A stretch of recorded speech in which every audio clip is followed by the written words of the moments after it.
তিস্তা খনন ও মহাপরিকল্পনার কাজ শুরু এবং তিস্তার পানি বন্টন চুক্তি সহ ৬ দফা বাস্তবায়নের দাবিতে মানববন্ধন করেছে তিস্তা বাঁচাও নদী বাঁচাও সংগ্রাম পরিষদ।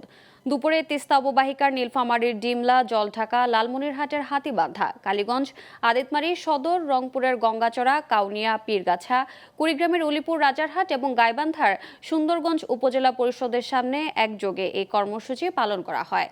বক্তারা বলেন, ভাঙন, বন্যা, খরায় ক্ষতবিক্ষত তিস্তা অববাহিকার ২ কোটি মানুষের জীবন এখন বিপন্নের পথে।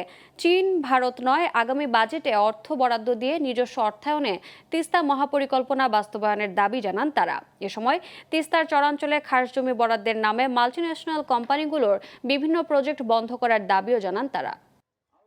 নদী ভাঙনটা রোধ হলে জমি বাইর হইবে, আবাদ বাড়বে। নদী ভাঙলে আবার বাড়ি ঘর ভাঙে যায়, যখন তখন বিপদ আপদ ঘটে। আমরা এই তিস্তার কাজ করার জন্য সরকারের প্রতি আমরা আবেদন জানাচ্ছি। যে সরকার, যে রাষ্ট্র আমার জীবনের নিরাপত্তা দেবে, আমার জানমালের নিরাপত্তা দেবে, সেই রাষ্ট্রে যখন আমার জমি দখল করে, সেই রাষ্ট্র যখন আমার বাড়িঘর ভেঙে নিয়ে যায়, আবার সেই রাষ্ট্র যখন সেই জমি খাস করে, সেই জমির অধিকার কি ওই বসুন্ধরার মালিকের, সেই জমির অধিকার কি ওই আমাদের বেক্সিমগো কোম্পানির, সেই জমির অধিকার কি ইন্টাকো সোলার পাওয়ার পয়েন্টের। আমার বাবার জমি, আমার ভাইয়ের জমি নদী ভাঙনে আমরা নিঃস্ব হয়েছি, সেই জমি খাস হয়েছে।